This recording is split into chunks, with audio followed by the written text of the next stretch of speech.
Hello students, आज हम solve करने वाले हैं क्लास 8th मैथ्स की एक्सरसाइज 1.2 का सॉल्यूशन।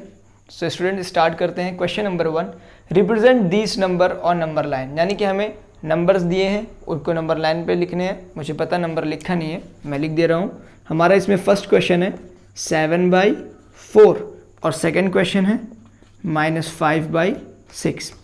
स्टूडेंट्स, मैंने आपको इंट्रोडक्शन की वीडियो में बताया था कि नंबर लाइन को हम किस तरीके से, फ्रैक्शन को नंबर लाइन पे हम किस तरीके से रिप्रेजेंट करते हैं। ठीक है।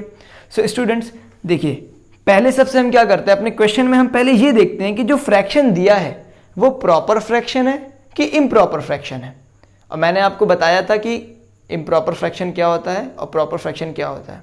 यहाँ पे देखिए, ये जो फ्रैक्शन है इसमें न्यूमरेटर बड़ा है, डेनोमिनेटर छोटा है। इसका क्या मतलब हुआ? इसका मतलब हुआ कि ये फ्रैक्शन इम्प्रॉपर फ्रैक्शन है। और इम्प्रॉपर फ्रैक्शन को नंबर लाइन पर रिप्रेजेंट करने के लिए सबसे पहले हम क्या करते हैं, उनको हम मिक्स्ड फ्रैक्शन की फॉर्म में लिखते हैं। ठीक है, मिक्स्ड फ्रैक्शन की फॉर्म में लिखना बहुत ही इंपॉर्टेंट है। उसी से हमें पता चलेगा कि ये नंबर लाइन पे कहाँ पे रिप्रेजेंट होता है। तो चलिए हम यहाँ पे आपको करके दिखाते हैं किस तरीके से। देखिए, यहाँ पे आएगा 0, फिर 1, उसके बाद 2 and then dot dot dot, -1, -2 and dot dot dot. अब देखिए, ये जो होल पार्ट है मिक्स फ्रैक्शन में, ये जो होल पार्ट है ये हमें बताता है कि ये जो फ्रैक्शन है यहाँ पे जो भी नंबर होगा उसी के बाद ये फ्रैक्शन रिप्रेजेंट होगा। जैसे कि इसमें देखिए, इस मिक्स फ्रैक्शन में होल पार्ट 1 है, तो इसका मतलब 7/4 वो हमारा 1 के बाद रिप्रेजेंट होगा। इसका मतलब 1 और 2 के बीच में रिप्रेजेंट होगा। ठीक है, 1 और 2 के बीच में रिप्रेजेंट होगा। अब देखिए, इस होल पार्ट से हमने ये पता कर लिया कि फ्रैक्शन रिप्रेजेंट कहाँ होने वाला है, 1 और 2 के बीच में। अब हम क्या करेंगे, 3/4। अब इस फ्रैक्शन का क्या काम है ये देखिए, ये फ्रैक्शन जो 3/4 है, डेनोमिनेटर कितना है, 4 है, तो इसका मतलब 1 और 2 के बीच में हम 4 इक्वल पार्ट डिवाइड करेंगे। और मैंने बताया था कि हम 4 इक्वल पार्ट किस तरीके से डिवाइड करते हैं, या फिर जितने भी हमें इक्वल पार्ट डिवाइड करने हैं हम किस तरीके से करते हैं, मैंने इंट्रोडक्शन में आपको समझाया था।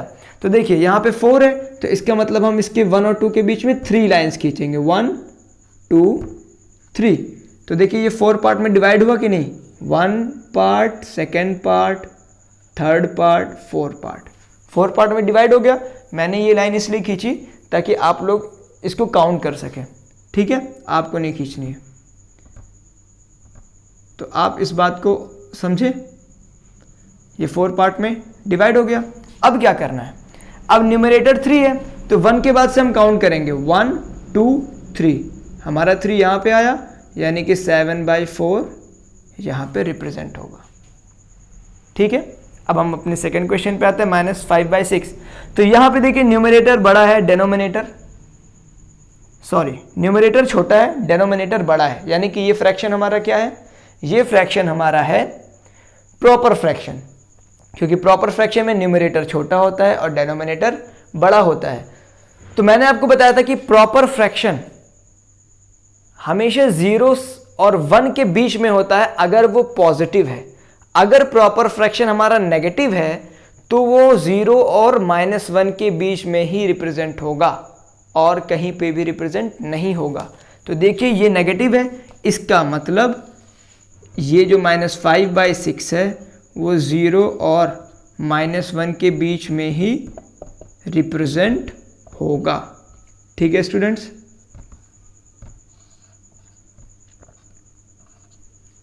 ये हो गया। अब देखिए कैसे रिप्रेजेंट होगा। हमने तो ये जगह पता कर ली, जिस जगह पे इसको रिप्रेजेंट होना वो हमने पता कर लिया कि 0 और -1 के बीच में। अब देखिए, डेनोमिनेटर चेक करिए, 6 है, तो यानी कि हमें 0 और -1 के बीच में 6 इक्वल पार्ट करने हैं। और 6 इक्वल पार्ट करने के लिए हमें 5 लाइन्स 0 और -1 के बीच में ड्रॉ करनी होगी, 1 2 3 4 5। तो ये 6 इक्वल पार्ट में डिवाइड हो गया। अब देखिए, -5 है, तो अब हम क्या करेंगे, 0 से काउंट करें, 0 के बाद से काउंट करेंगे 1 2 3 4 5, जहाँ पे हमारा 5 आएगा वही हमारा -5/6 होगा। सो स्टूडेंट्स पॉज द वीडियो और आप इस सोल्यूशन को नोट करें, फिर हम अपने नेक्स्ट क्वेश्चन की तरफ प्रोसीड करेंगे। स्टूडेंट्स हमारा नेक्स्ट क्वेश्चन है, यानी कि सेकेंड क्वेश्चन है, रिप्रेजेंट -2/11, -5/11, -9/11 ऑन नंबर लाइन। ठीक है, हमें ये तीनों फ्रैक्शन को क्या करना है, नंबर लाइन पे रिप्रेजेंट करना है। तो सबसे पहले तो आप चेक करिए कि ये तीनों फ्रैक्शन प्रॉपर फ्रैक्शन है कि इम्प्रॉपर फ्रैक्शन है। अगर हम तीनों फ्रैक्शन को ध्यान से देखें तो डेनोमिनेटर बड़ा है और न्यूमरेटर डेनोमिनेटर से छोटा है, यानी कि ये जो फ्रैक्शन है वो कौन सा फ्रैक्शन है, प्रॉपर फ्रैक्शन है। और मैंने आपको बताया था कि अगर प्रॉपर फ्रैक्शन नेगेटिव होते हैं तो वो 0 और -1 के बीच में ही रिप्रेजेंट होते हैं। ठीक है, तो हम क्या करेंगे, नंबर लाइन ड्रॉ करेंगे और हमें तो पता है ना कि ये तीनों कहाँ पे रिप्रेजेंट होने वाले हैं, 0 और -1 के बीच में ही रिप्रेजेंट होंगे। ठीक है, ये हो गया 0 1। अब क्योंकि हमें 3 फ्रैक्शन दिखाने हैं तो हम 1 यहाँ पे लेते हैं और फिर डॉट डॉट डॉट, क्योंकि हमें पॉजिटिव साइड का कोई काम नहीं, हमें तो नेगेटिव चाहिए ना, तो यहाँ पे भी -1 डॉट डॉट डॉट। अब देखिए अब क्या करेंगे, हमें पता है कि ये यहाँ पर रिप्रेजेंट होगा। अब हम क्या करेंगे कि 0 और -1 के बीच में डेनोमिनेटर 11 है, यानी कि हमें 11 पार्ट करने हैं और 11 पार्ट करने के लिए हम क्या करेंगे, 10 लाइन ड्रॉ करेंगे। तो चलिए शुरू करते हैं। 1 2 3 4 5 6 7 8 9, हम इसको थोड़ा और इधर कर ले रहे हैं, 9 और यहाँ पे 10 और हम -1 यहाँ पे कर लेते हैं। ठीक है, देखिए ये हमने 1 2 3 4 5 6 7 8 9 10 लाइन खींच दी, यानी कि 10 लाइन ड्रॉ कर दी और 11 पार्ट में डिवाइड हो गया। अब हमें -2/11 रिप्रेजेंट करना है, हम 0 के बाद से काउंट करेंगे 1 2, तो 2 यहाँ पे आया, इसका मतलब -2/11 यहाँ पे होगा। फिर ये 3 4 5, यहाँ पे 5 आया, यानी कि -5/11 यहाँ पे होगा। फिर 6 7 8 9 और यहाँ पे हमारा -9/11। ये हमारा था क्वेश्चन सेकंड का solution. So students pause the video to note it down. Students, our third question is write 5 rational numbers which are smaller than 2। यानी कि हमें 5 रेशनल नंबर लिखने हैं जो कि 2 से स्मॉल हो, यानी कि छोटे हों, 2 से छोटे 5 रेशनल नंबर लिखने हैं। सो स्टूडेंट्स देखिए कैसे लिखेंगे।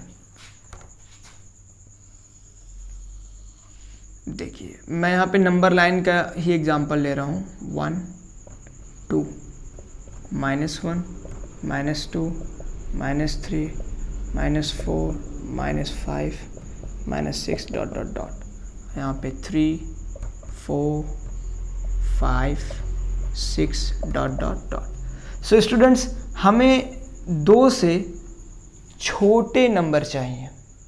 ठीक है, 2 से छोटे कितने, 5 नंबर चाहिए 2 से छोटे। तो देखिए यहाँ पे 2 है, अब 2 से छोटा एक हो जाएगा 1, फिर 0 -1 -2 -3। हमने यहाँ पे फाइंड कर लिया 1, क्या क्या हमने फाइंड किया, 1 फाइंड किया, 0 -1 -2 -3, ये 5 नंबर हो गए। अब आप लोग में से कुछ लोग कंफ्यूज होंगे कि सर हमें तो रेशनल नंबर फाइंड करना था, हमें तो रेशनल नंबर फाइंड करने थे, है ना। पर और आपने बताया था कि रेशनल नंबर तो p/q के फॉर्म में होते हैं, ये सब तो p/q के फॉर्म में नहीं है।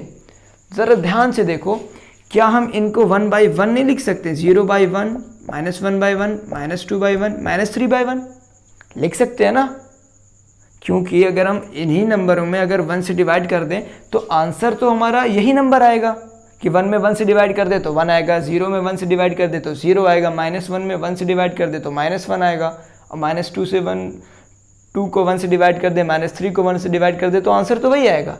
तो इसका मतलब इन नंबरों को हम p/q की फॉर्म में रिप्रेजेंट कर सकते हैं। और इसमें q हमारा, इसमें जो q है वो देखिए कहीं पे भी 0 नहीं है, यही तो कंडीशन थी, q is not is equal to 0 and p and q are integer. और देखिए p और q ये दोनों क्या है, इंटीजर है। तो इसका क्या मतलब हुआ कि ये रेशनल नंबर है। तो नंबर लाइन पे जितने भी नंबर लाई करते हैं वो क्या होते हैं, रेशनल नंबर होते हैं। So students, pause the video to note it down. Student, this is our question number 4। Find 10 rational number between -2/5 and 1/2। यानी कि -2/5 और 1/2 के बीच में हमें 10 रेशनल नंबर फाइंड करने हैं। ये भी मैंने आपको इंट्रोडक्शन में सिखाया था कि किस तरीके से हम करेंगे। तो देखिए, पहले सबसे हम क्या करेंगे, जो हमें फ्रैक्शन दिया है उनके डेनोमिनेटर के एलसीएम निकालेंगे। यानी कि एलसीएम ऑफ 5 एंड 2 कितना आएगा, ये 10 आ जाएगा। ठीक है, अब क्या करेंगे, अब देखिए -2/5 और हम ऐसे लिख लेंगे -2/5 और 1/2। अब हमें यहाँ पे क्या करना है, हमारा एलसीएम कितना आया, वो आया 10 आया। ठीक है, यहाँ पे लिख लीजिए 10, ये हो गया। अब आप बताइए हम 5 में कितने नंबर से मल्टीप्लाई कर दे कि 10 आ जाए। 5 2 = 10 यानी कि 2 होगा। और जब हम डेनोमिनेटर 2 रख रहे हैं तो हम न्यूमरेटर भी 2 ही रखेंगे, वो अपने आप 2 ही आपको लिख देना है। अच्छा, अगर मैं बात करूं यहाँ पे 2 में हम कितने नंबर से मल्टीप्लाई कर दे कि हमें 10 मिल जाए, तो 2 5 = 10, 5 से मल्टीप्लाई कर देंगे तो ऊपर भी क्या हो जाएगा, 5 हो जाएगा। तो अब देखिए इसको हम मल्टीप्लाई कर लेते हैं, 2 × -2 -4 और 5 × 1 5। तो अब देखिए -4/10 से लेके 5/10 के बीच में जितने भी रेशनल नंबर हैं वो सब लिख डालिए। क्या क्या है, -3/10, -2/10, -1/10, फिर उसके बाद 0 आएगा, क्योंकि 0/10 तो 0 होगा, तो चाहे आप इसको 0/10 लिखिए या फिर 0 भी रहेंगे, ये 0 भी रहेगा तो फिर गलत नहीं है। ठीक है, 1/10, 2/10, 3/10, 4/10। तो काउंट कर लेते हैं, 1 2 3 4 5 6 7 8। ये देखिए यहाँ पे थोड़ी सी गड़बड़ हो गई। क्या गड़बड़ हुई, हमें 10 रेशनल नंबर चाहिए लेकिन अभी हमने कितना फाइंड किया, 1 2 3 4 5 6 7 8, सिर्फ 8, यानी कि 2 रेशनल नंबर कम पड़ रहे हैं। अब क्या करेंगे, अब देखिए क्या करेंगे, जो हमने पहले फ्रैक्शन निकाला, जैसे कि यहाँ पे -4/10 आ गया और यहाँ पे 5/10 आ गया। ठीक है, अब हमें न्यूमरेटर और डेनोमिनेटर में सेम नंबर से मल्टीप्लाई करना है। ठीक है, तो हम शुरू करते हैं 1 से। अच्छा, अगर हम 1 से शुरू करेंगे, यानी कि अगर हम 1/1 से मल्टीप्लाई करते हैं तो हमें तो यही नंबर मिलेगा, -4/10 और 5/10। तो हमें तो कोई एक्स्ट्रा नंबर नहीं मिला ना, तो 1 से नहीं करेंगे, हम शुरू करेंगे 2/2 से। हमने 2/2 से मल्टीप्लाई किया तो 4 × 2 यानी कि -4 × 2 -8/20 और 5 2 = 10 और 2 10 = 20। ठीक है, तो ये क्या बन गया, -8/20 और 10/20। तो अब हम क्या करेंगे, अब हम रेशनल नंबर लिखेंगे -8/20 से लेके 10/20 के बीच में जितने भी आते हैं वो सब हम लिखेंगे। जैसे कि -8 के बाद -7/20, -6/20, -5/20, -4/20, -3/20, -2/20, -1/20, 0, फिर उसके बाद 1/20, 2/20, 3/20। अब जगह नहीं है तो हम डॉट डॉट डॉट कर देंगे। अब देखिए हमारा 10 हुआ कि नहीं,